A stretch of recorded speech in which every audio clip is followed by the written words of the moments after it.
सुतं शोकविनाशकारकं नमामि विघ्नेश्वरपादुकम्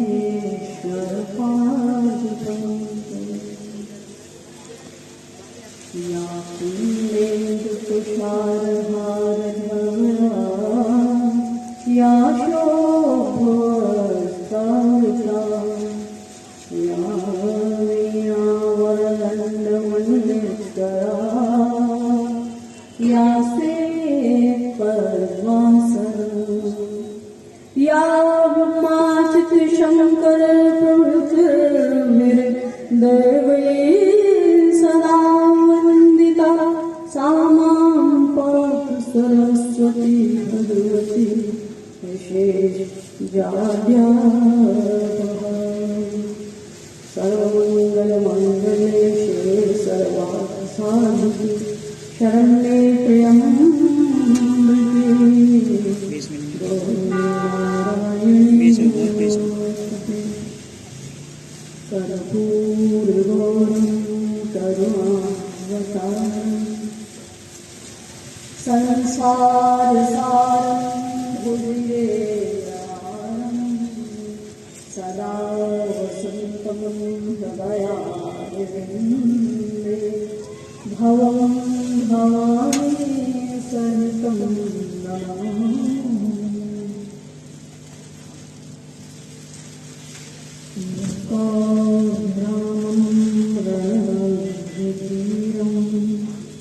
राजीवनेत्रं रघुवंशनाथं कारुण्यरूपं करुणाकरन्तं श्रीरामचन्द्रं शरणं प्रपद्ये। नमो अञ्जनेयनन्दनं वायुदूतं सदा मङ्गलानां श्रीरामदूतं महावीरवीरेश विकरालवेशं घनानन्दनिर्धुन्दहरताश्लेषम्।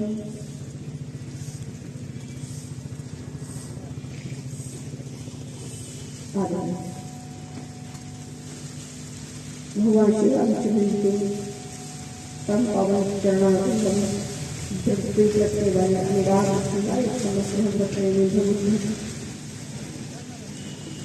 शास्त्रीय आदमी और हमारे राज्य कुछ अध्यात्म की विधियाँ यहाँ उपस्थित माता शक्ति एवं संत महात्मा उपस्थित सभी महानुभाव आप सभी का हाथ अभिनंदन करते हैं। दो वालों का संकीर्तन उसके पश्चात भगवत चर्चा आरंभ करेंगे।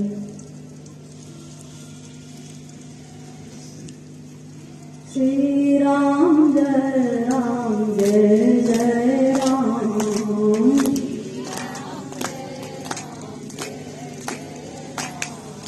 श्री राम जय जय राम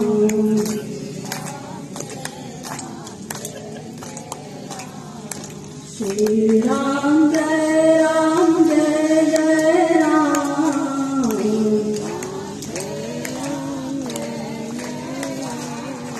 श्री राम जय जय राम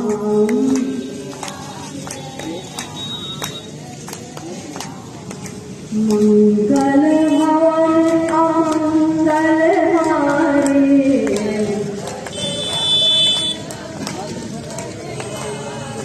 देवहु सुदशरथ अजिर बिहारी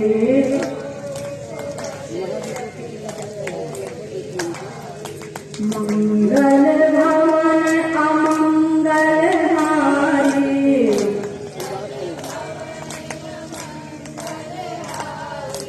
उमा सहित देवी जगत पुरारी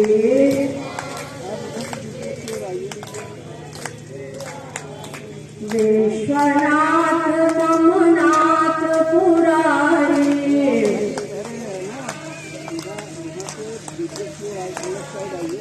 त्रिभुवन महिमा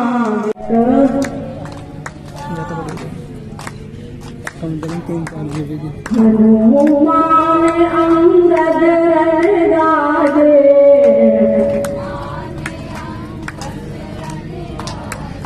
हाँ सुनत रजनी चरभाजे। एक छोटे से लेकर हमारे जहाँ भैया खड़े। श्री राम जय राम जय जय राम श्री राम जय राम जय जय राम जय जय श्री राम जय श्री राम जय जय श्री राम जय श्री राम जय जय श्री राम जय श्री राम।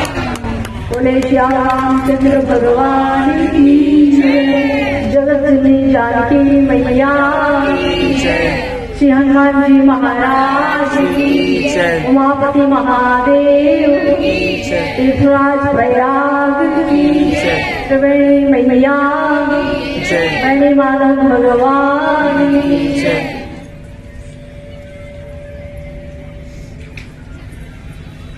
दीपक इधर आके आज पर्वत सौभाग्य है हम सभी को। यहाँ तो इतनी बढ़िया है। वैसे तो जीवन में पता नहीं कि संत महात्मा किन भगवान के पुण्यात्मा प्रेमी भक्तों के सुकृतों के कारण मनुष्य के जीवन में उनकी उपस्थिति उनके संग से भगवत चर्चा भगवत कथा के प्रति अनुराग बनता है। और तब तो हमारे हृदय में ये भावना आती है कि हमें सत्संग में चलना चाहिए, हमारे हृदय में श्रद्धा जागृत होती है। क्योंकि एक बात आप मान लीजिए, ये तो हम सभी सत्संग में सुनते हैं, प्रत्येक कथा की भूमिका के आरंभ में हम यही सुनते हैं कि जब हमारे अनेक जन्मों के सुकृत पुण्य उदय होते हैं तब जाकर कथा प्राप्त होती है। कहने से बड़ा सरल सा ये बातें हैं कि पुण्य आत्मा फिर पुण्यों के उदय होने की कथा नहीं, परंतु विचार करते वास्तविकता में जीवन में सत्संग भगवान की कृपा से ही प्राप्त होता है। जब भगवान को अनुग्रह करते हैं तो सत्संग अवश्य प्राप्त होता है। और भगवान का अनुग्रह ऐसे ही नहीं करते हैं, भगवान का अनुग्रह कब करते हैं? संत अनुग्रह करते हैं। श्रीमद् भागवत जी में एक चर्चा आती है कि जब प्रचेता नारद जी के उपदेश से तपस्या के लिए चले जाते हैं, उस समय वह बड़ी कठिन तपस्या करते हैं। उन्हें भगवान विष्णु भगवान का दर्शन ही होता है।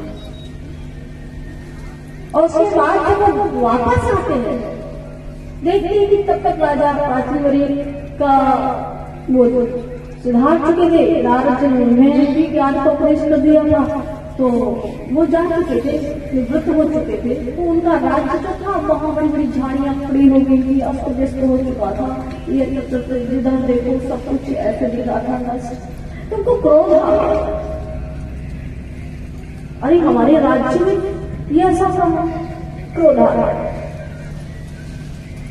इससे आपका क्या उपयोग मिलता है?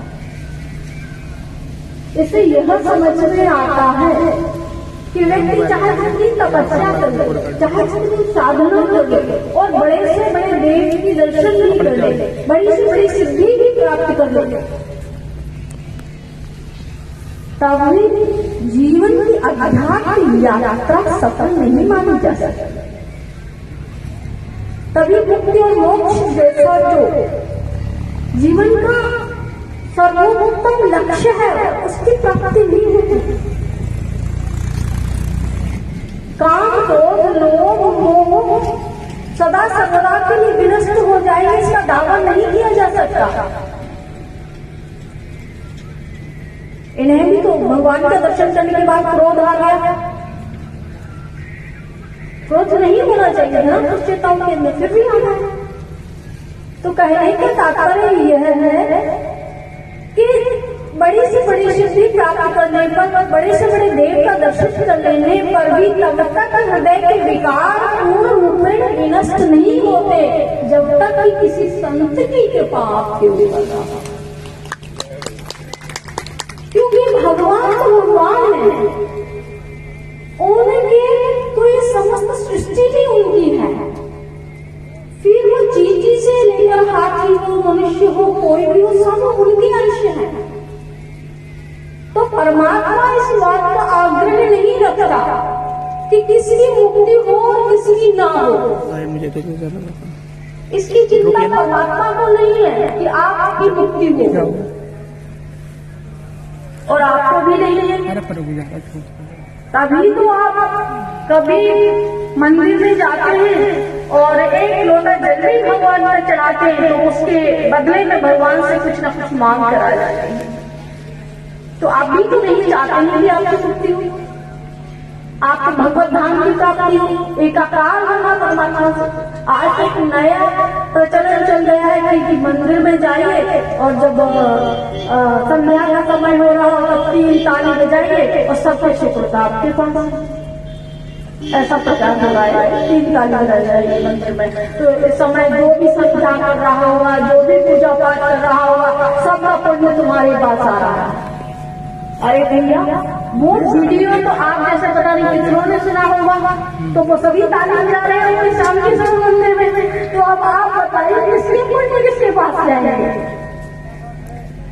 आप भगवान का दर्शन करने जाते हैं, उसमें भी इतनी खोटी सोच, इतनी न्यून सोच कि बिना कुछ किए दूसरों के पुण्य आपको मिल जाएगा। तो आप तो बड़ा लुटेरा तो कोई हो ही नहीं सकता। आप भक्त के लुटेरे हैं जो आप बिना प्रयत्न किए दूसरों को पुण्य को खींचना चाहते हैं। ये कैसी भक्ति है? आप भगवान के मंदिर में जाकर भी ऐसा कैसे सोच सकते हैं? तो कहने का तात्पर्य यह है कि भगवान भी नहीं चाह रहे हैं कि आपकी मुक्ति हो। भगवान तो अपनी सृष्टि में व्यस्त है। भाई जो आ रहा है ठीक है, वो आ रहा है, जो भटक रहा है वो भटक रहा है, कुछ मांग रहा है दे रहे हैं उसको। भगवान के पास छोटा बड़ा साम्राज्य तो है नहीं, और आप भी नहीं जा रहे हैं कि आपकी मुक्ति हो। तो फिर इस बात की चिंता कौन करेगा? आपके माता पिता नहीं, वो तो अपने बच्चे से ही सुन लेंगे हमारा बच्चा चाहता है कि वो संत हो जाए तो होगा, वो तो घबरा जाए। तो माता पिता भी नहीं चाहेंगे, आपके मित्र भी नहीं चाहेंगे, आपके रिश्तेदार भी नहीं चाहेंगे। तो कौन चाहता है कि आपका जीवन जन्म सार्थक हो, जन्म जन्म मान करके जो भटकन है वो समाप्त हो और आप अपने वास्तविक गंतव्य तक वापस पहुंच पाए। ऐसा ही कोई चाहने वाला है तो वो संत है। वो ही चाहते हैं कि ये जो सब भटक रहे हैं वो जाते हैं सभी जगह, जा करके उनको कथा सुनाते हैं, सत्संग सुनाते हैं और उनके अंदर उस भाव का संचार करते हैं जिस भाव से आगे हम भक्ति की ओर अग्रसर होते हैं। तो श्रद्धा से लगाते हैं भगवान के प्रति हमारे, वो संत ही है। और जब वो संत आपको योग्य बना देते हैं, संत भी आपका गुरु हो तो इससे अच्छा तो कुछ हो ही नहीं सकता। एक दोहा आपने बार बार सुना होगा कि गुरु कुमार शिष्य कुंभ है, गड़बड़ मारे तो अंदर हाथ लगाए बाहर। तो कहने का मतलब आपके जो भी कोट है वो बाहर निकालना का काम गुरु का है। दोनों का कॉम्बिनेशन हो तो बहुत अच्छा है। और टूटने नहीं देता घड़े को, बाहर से चोट भले ही मार रहा है तुम्हारा, पर वो ये नहीं चाहता कि घड़ा कच्चा है तो टूटे, वो उसे मजबूत कर रहा है, धीरे धीरे देख रहा है, हल्के हल्के से मजबूत कर रहा है। वैसे ही हृदय भगवान है, वैसे ही संत आत्मा है, बार बार आपके पास आते हैं, धीरे धीरे आपको भगवान की ओर बढ़ाते हैं, थोड़े थोड़े नहीं बताते हैं, फिर आप योग्य बन जाते हैं। जब आप योग्य बन जाते हो तभी तो आपके जीवन में भगवत कथा आ सकता है। कथा जो है वो यदि देखा जाए तो वास्तव में संतों के अनुग्रह का ही फल है। और जब संत अनुग्रह करते हैं तो भगवान को तो करना ही पड़ता है, क्योंकि भगवान ने ही उनको भेज रखा है। चाहे ये डिपार्टमेंट आपका है, हमारे दूसरे काम है, कभी सृष्टि बनाने का काम भी है, फिर पालन पोषण करने का काम भी है, और कोई ज्यादा खटखट कर रहा है तो गोविंदा करने का काम भी है। भगवान के पास बहुत से काम है। तो भगवान ने अपने भक्त को वापस लाने का काम संतों को दे दिया है कि ये आप कीजिए, जो भटक रहे हैं उनको भटकने मत दीजिए, ट्रैफिक पुलिस वाले बना करके भेज दीजिए, चौराहे सब जगह खड़े हो जाइए। आप सत्संग सुनने के लिए जा सकते हैं, ये बहुत अच्छी बात है। पर संत तो वो है, वो डॉक्टर है, वो चिकित्सक है कि असाध्य जो रोगी है वो यदि हॉस्पिटल तक नहीं जा सकता तो डॉक्टर भी चलकर आ जाता है। तो ऐसे संत महात्मा भी है जो इतना असाध्य हो गया है, भव के रोगों ने भी इतना पीड़ित कर दिया है कि अब वो अच्छी अवस्था में है, अब वो कोई निर्णय नहीं ले सकता, वो गतिशील नहीं हो सकता, वो क्रियाशील नहीं हो सकता। उस दशा में महात्मा स्वयं चलकर जा करके मार्गदर्शन करते हैं और उन्हें भव रोग से प्राप्त मोक्षा से मुक्त करते हैं। तो ये जो भूमि है प्रयागराज की भूमि है, हम चर्चा कर रहे हैं कि बहुत बड़ा सौभाग्य है हम सभी का कि हम इस भूमि पर एकत्र हुए हैं, भगवान की कथा के लिए एकत्र हुए हैं। क्योंकि इस भूमि पर सबसे पहले तो भगवती त्रिवेणी का संगम है। भक्ति चाहिए जीवन में तो गंगा जी है, भक्ति रूपी गंगा जी है, और जो माँ काली जी है, यमुना जी, सूर्यपुत्र यमुना जी है। जीवन में क्या करना चाहिए, क्या कर्मण्य है, क्या अकर्मण्य है, इसका ज्ञान देने वाली सर्व भगवती यमुना जी है। राम जहाँ परिधारा सत्य ब्रह्म विचार आचार और ब्रह्म विद्या प्रदान करने वाली, ब्रह्म लोक का मार्ग दिखाने वाली भगवती सरस्वती जी है। विधि निषेध में कलिमल हरणी कर्म कथारणी नलवनी, ऐसा संगम है। एक संगम देखा है राजस्थान में, देखेंगे अक्षर बट रहे हैं, कैसा अक्षर बट रहे हैं, विश्वास है यहाँ पर, बट विश्वास अचल धर्म, अपने धर्म पर अटूट विश्वास है, अपने शास्त्रों पर अटूट विश्वास है। ऐसा अक्षय बट, ऐसा विश्वास जो कभी क्षीण न होने वाला हो, फिर चाहे दुनिया में प्रलय ही क्यों नहीं आ जाए, और अक्षय बट कभी भी लुप्त नहीं होगा, वो अक्षय है। तो रंग से जो ये देखा जाए तो अक्षय और सनातन दोनों ने ही तो है। अक्षय से कभी क्षीण नहीं होता और सनातन जिसका कभी अंत नहीं होता, आदि भी नहीं, वो सनातन है।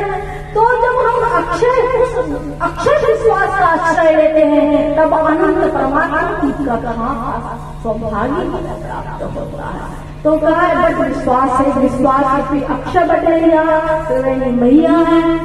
तीसरा प्रयाग में, प्रयाग भाई चाहिए कथा सुनने के लिए, आप चाहे कहीं रहिए, यहाँ पर साक्षात प्रयागराज है। और बल्कि हमें तो बहुत प्रसन्नता की बात है कि दो प्रयाग हैं आज प्रयाग में। एक तो वो प्रयाग है जहाँ हम चल रहे हैं, और एक वो प्रयाग है जो सर्वत्र चलकर जाता है, संत समाज प्रयाग में। संत समाज जो जंगम तीर्थराज, वो जंगम तीर्थराज प्रयाग ही यहाँ आया हुआ है। पानी हिमालय में कहाँ कहाँ साधना कर रहे संत महात्मा भी विश्व में उतर कर यहाँ आए। और तीसरा वो देवता जिनका दर्शन दुर्लभ है, पता नहीं किस रूप में इस प्रयाग में भ्रमण कर रहे होंगे। इस समय हमारे 33 कोटि देवी देवता कुंभ के समय में प्रयाग में भ्रमण करते रहते हैं। तो वो सौभाग्य भी हमारे पास है, भगवान स्वयं यहाँ आते हैं। तो एक प्रसंग हम आपको संक्षेप में स्मरण दिलाना चाहिए, आपने सुना होगा, कुंभ है, सौभाग्य का विषय कह रहे हैं हम कि सौभाग्य की पूर्ण महाकुंभ के अवसर पर हम सब तीर्थराज प्रयाग हैं। तो अब विचार बात है जब बहुत बड़ा पुण्य है। एक कदम चलने पर भी आपको प्रयाग में 1,00,000 तक की प्रदक्षिणा का पुण्य प्राप्त होता है। ऐसे प्रयाग में है तो फिर तो हम लोग को हो ही जाना चाहिए। फिर तो हमारी मुक्ति पर भगवान की सैर लगी हुई है ना, फिर तो निश्चित है हमारी मुक्ति। तो थोड़ा इस पर भी विचार कीजिए। कभी किसी समय कुंभ रहा होगा, उस समय भगवान शंकर और माता पार्वती जी कुंभ में दर्शन के लिए आए हैं। तो ऐसे महात्माओं को कहते कि जब वो भगवान शंकर वहां आए तो वेश बदल कर ही आए, रूप बदल कर आए, मैया के साथ आई हुई थी। तो उन्होंने मैया ने पूछा, प्रभु असंख्य जनमानस से नहीं कर रहे हैं, कितने ऐसे लोग हैं जो जिनका मोक्ष होगा, क्या ये सभी मुक्त हो जाएंगे? भगवान शंकर ने कहा है सभी मुक्त नहीं हो सकते। तो मैया ने कहा इनमें कौन है जो मुक्त होने वाला है? भगवान शंकर ने कहा चलिए बताते हैं कि कौन मुक्त होगा। तो स्नान करके जहां से सभी लोग निकल रहे थे, यात्री श्रद्धालु, वही पर भगवान शंकर एक बहुत ही जैसे देखकर ग्राम उत्पन्न होती, वो ऐसा रूप धारण करके कोष्ठों हो, गलवा हुआ, इस तरह का रूप बना करके बैठ जाते रास्ते में। और मैया पार्वती जी की सुंदर सी पत्नी लेते बैठ जाते हैं। जो भी निकल रहा होता है और पार्वती जी कहती है कि भैया देखो मेरे पति को देखो वो क्या दशा हो गई है। पर आप जो पुण्य करने आए हैं ना, यदि आप में से कोई भी इनका स्पर्श कर दे तो ये स्वस्थ हो जाएंगे, पाप मुक्त हो जाएंगे। हाँ, वो पाप आपको जरूर मिल जाएंगे, पर मेरे पति स्वस्थ हो जाएंगे और वो पुण्यात्मा हो जाएंगे। तो आप स्पर्श कर दो। तो जो लोग निकलते चले जा रहे हैं, कोई कह रहा है क्या बात कर रही है, नहीं होगी, कोई कह रहा है बताओ ऐसे ऐसे लोग भी आते हैं, सब पुण्य में आए हैं। जो जितने लोग थे बस वैसे इसी चर्चा करके सब निकलते जा रहे हैं, किसी ने उनको स्पर्श नहीं किया, बैठे। अब जैसे ही भगवान सूर्यास्ताचल को जाने वाले हुए धीरे धीरे मैया ने कहा प्रभु यहाँ तो एक भी ऐसा नहीं आ रहा जो आपको स्पर्श कर सके। तो भगवान ने कहा और प्रतीक्षा कर लेते हैं। इत्र में देखा एक शरीर में बहुत ही रामायण के दंडल वंडल लिए हुए महात्मा से चले आ रहे थे। तो मैया पार्वती जी ने कहा बाबा जी रुकिए रुकिए। उन्होंने पीछे देखे, अरे देवी बुला रही है, वो वापस आते हैं, क्या बात है? उन्होंने कहा वो देखो मेरी लड़की की क्या दशा है, इनके पापा ने ही दशा कर दी है। अब इतने लोग गंगे प्रातः काल से कि किसी ने इनको स्पर्श नहीं किया, आप इनको स्पर्श कर दें तो ये इस दुख से इस कष्ट से मुक्त हो जाएंगे। और तो संत जी ने कहा ये कौन सी बड़ी बात, ठीक है कर देते हैं। अगर ये कष्ट से मुक्त हो सकते तो क्या है, महाराज आपके संपूर्ण सुख इनके पास आ जाएंगे और आपका पाप मिल जाएंगे। तो उन्होंने कहा ठीक है ना, इसमें क्या समस्या है? मेरे पुण्यों से किसी को प्राप्त होने से कोई अपने जन्म जन्मांतर के पापों से मुक्त हो सकता है, तो मुझे कोई समस्या नहीं है। उन्होंने जैसे भगवान शंकर का स्पर्श किया, भगवान अपने रूप में आ जाते हैं और वह दर्शन देते हैं। कहते हैं कभी भी इस भीड़ में से ये जाने वाला है, ये मुक्ति प्राप्त करेगा, ये परमात्मा का धाम प्राप्त करेगा। बाबा को सब तो जो कुंभ में आए हैं ये नहीं कहा जा सकता कि हम सब होने वाले हैं। विधिवत जो तीर्थ का नियम है, जो निवास करने का तीर्थों में नियम है, उसका पालन कीजिए। जितने दिन बन सकता है उतने ही दिन रहिए, पर नियम पूर्वक तीर्थ में रहिए, निवास कीजिए, तभी आप पुण्यात्मा हो सकते हैं, शुक्रशाली हो सकते हैं, यहाँ का लाभ उठा सकते हैं। अधिक समय नहीं कर सकते कोई बात नहीं है, क्योंकि बहुत प्रकार के लोग आएंगे। कोई ऐसा भी आएगा जो पॉकेट काटने आएगा, कोई जूते चप्पल चलाने ही आएगा, तो कोई विभिन्न प्रकार की इच्छाएं लेकर आएगा। ये जरूरी नहीं, आवश्यक बिल्कुल नहीं है कि सब भगवान को भी पाना चाहते हैं। तो जिसकी जैसे इच्छा भगवान यहाँ साक्षात विराज हुए हैं। आप फील कीजिए, अनुभूति अपने अंदर कीजिए कि भगवान यहाँ विराज रहे हैं। अब ऐसी जगह मात्र ये वटवृक्ष नहीं है, कल्प वृक्ष बन गया है प्रयाग। तो इसमें आपको क्या चाहिए? वो बड़ी सावधानी पूर्वक भगवान से मांगिए, बड़ी सावधानी पूर्वक यात्रा कीजिए और प्रयागराज के पुण्यों से, प्रयागराज के पुण्यों से अपने आप को आंतरिक रूप से बाहरी रूप से पवित्र कीजिए तथा अपने जीवन चर्या का लाभ उठाने के लिए भगवान ने जो अवसर दिया है आप उसका पूर्ण लाभ उठाएं। आप कथा का तो ये है जैसे भी प्रारंभ होगी सुबह प्रातः काल 10 बजे से 12 बजे तक कथा का सत्संग रहेगा और आज तक थोड़ी सत्संग का समय लिया वो बड़ी बड़ी के पास अंत में हम इतना ही कहना चाहिए कि जो भी आए हैं वो अपने ग्रह प्रस्थान कर रहे हैं। यहाँ की रचना बहुत बड़ा है, जिनको स्नान मिल गया है उनके लिए स्नान नहीं भी मिला है। तो यहाँ पर जो संत महात्मा जो बड़े बड़े भक्त आए हैं उनके चरणों की जो रच है उसका बहुत बड़ा महत्व है। अपने साथ पूरी पूरी रच लेकर अवश्य जाना अपने घर के प्रयागराज से ये सोच करके जिनकी तपस्या के हम हिस्सेदार नहीं बन सकते हैं वो भी यहाँ विचरण कर रहे हैं, उसको ले जाइए और जब तक हमें उसका कलर लगाइए आप सदैव इस पुण्य के भागी बने रहेंगे। ऐसा हमारा आपको करना है और ठाकुर जी आपकी यात्रा मंगलमय करें। परमात्मा के नाम का निरंतर स्मरण करते रहिए। आप जहाँ भी जिस परिस्थिति में भी रहे प्रभु सदैव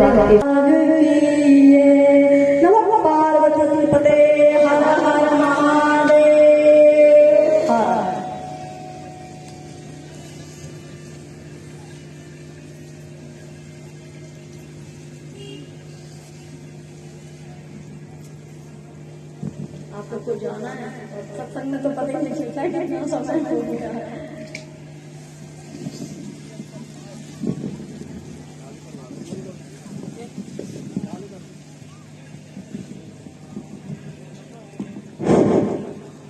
हरे बोल के श्री मैया की जय।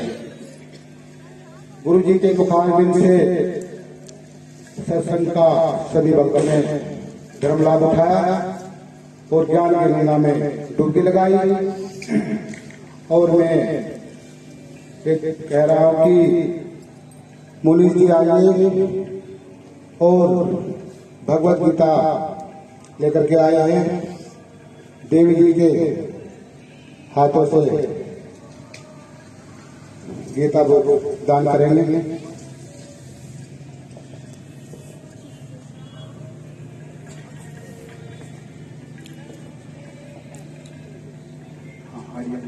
भैया पहले जो बाहर से आए थे ना आती थी उन्होंने दिला सभी आ जाइए मंजू गुप्ता जी मंजू गुप्ता जी गीता जी पढ़ना चाहते हैं पढ़े। हाँ गीता जो ऐसे नहीं की साइड में रख दी थी। आइए खमोश हो जाइए। रिया बहन जी कनिका जी चौधरी जी आइए। निरंजन निरंजन अच्छा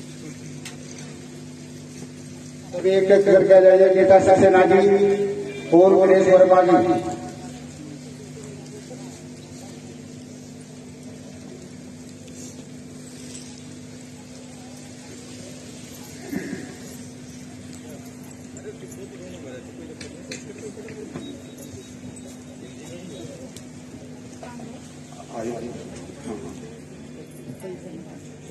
खामोश बहन जी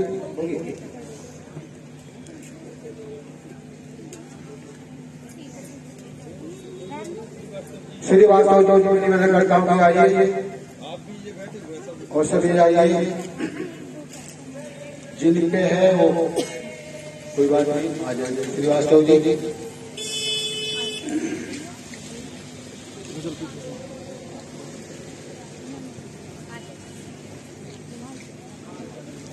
मुस्कुराहट का कोई मोल नहीं होता, मुस्कुराहट का कोई मोल नहीं होता।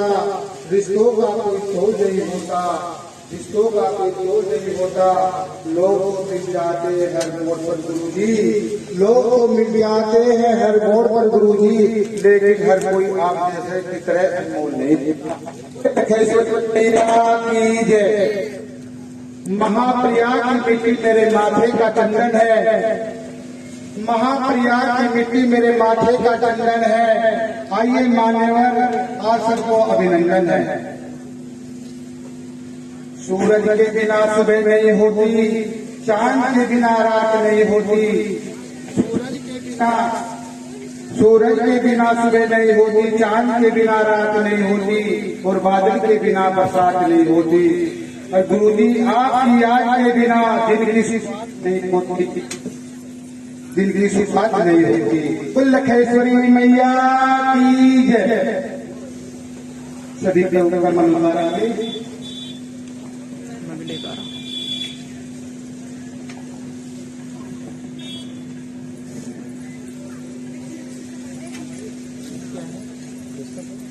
कौन सी सभी कृष्णा जी की वक्त की स्थिति को देखते हुए सभी वक्त से जाने की टाइम थोड़ा है, और 1-8 बजे से खड़े हो जाइए।